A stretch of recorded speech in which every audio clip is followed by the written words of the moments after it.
जिस तरीके से आप मंच पर आकर के लोगों को संबोधन में कहते थे कि भाइयों बहनों आधी दाम में अगर डीजल और पेट्रोल मिलेंगे तो कैसा होगा। तो हम चाहेंगे और महंगाई यूं ही खत्म हो जाएंगे और 15 लाख खाते में आ जाएंगे। और प्रधानमंत्री 60,000 के यानी 2 करोड़ यानी 9 दूना 18 करोड़ और 60,000 में कोई अंतर नहीं समझ में आ रहा है। वो आ रहे हैं, हम माननीय प्रधानमंत्री से आग्रह करेंगे कि जो वादा करके गए थे कम से कम बिहार की जनता को वादा को पूरा करें। देश के प्रधानमंत्री नरेंद्र मोदी के कार्यकाल के 9 साल हो चुके हैं और अब वो बिहार भी आएंगे। हमारे साथ इस्राइल मंसूरी हैं, बिहार सरकार के मंत्री हैं। प्रधानमंत्री नरेंद्र मोदी के 9 साल पूरे हुए, 14 में आए थे, अगले साल 24 में चुनाव होने हैं, अब वो बिहार भी आएंगे। 9 साल पूरे हो गए हैं, इसके लिए हम उनको धन्यवाद शुभकामना देते हैं। लेकिन इतना हम जरूर कहेंगे कि आपने जो इस देश के बेरोजगार नौजवानों को जो वादा किया था और जिस तरीके से आप मंच पर आकर के लोगों को संबोधन में कहते थे कि भाइयों बहनों आधी दाम में अगर डीजल और पेट्रोल मिलेंगे तो कैसा होगा। तो हम चाहेंगे और महंगाई यूं ही खत्म हो जाएंगे और 15 लाख खाते में आ जाएंगे।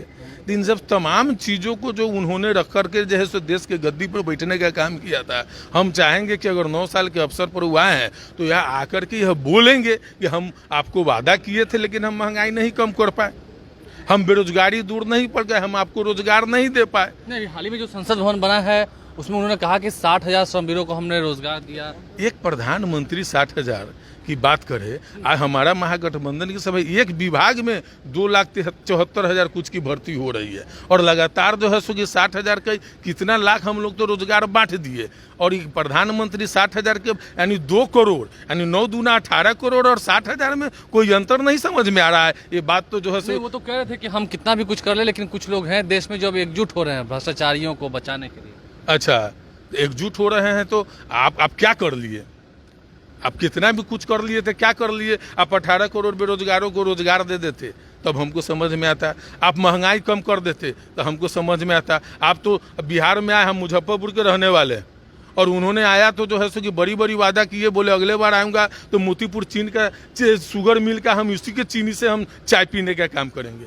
और पता ही हवाई अड्डा है, हमारा कर्म भूमि है, उस पंचायत का हम मुखिया भी रहे हुए हैं, हमारा जन्म भूमि भी है। और वहाँ भी जो है सो कि दोनों बार आकर के उन्होंने वादा करने का काम किया कि हम अगला बार पता ही हवाई अड्डा का उड़ान भरते देखना चाहेंगे। क्या हुआ? वो आ रहे हैं, हम माननीय प्रधानमंत्री से आग्रह करेंगे कि जो वादा करके गए थे कम से कम बिहार की जनता को वादा को पूरा करें। 12 तारीख को बैठक भी होनी है बड़ी महागठबंधन की।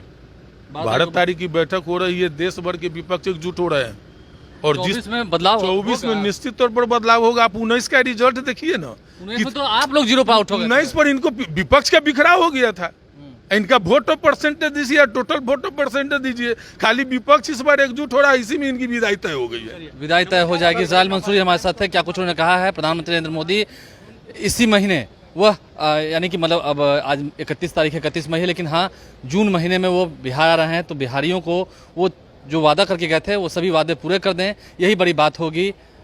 विदाई तय है अगर महागठबंधन एकजुट हो गया तो। इस्राइल मंसूरी ने कहा है, तेजस्वी यादव की पार्टी के मंत्री हैं, आरजेडी कोटे के मंत्री हैं।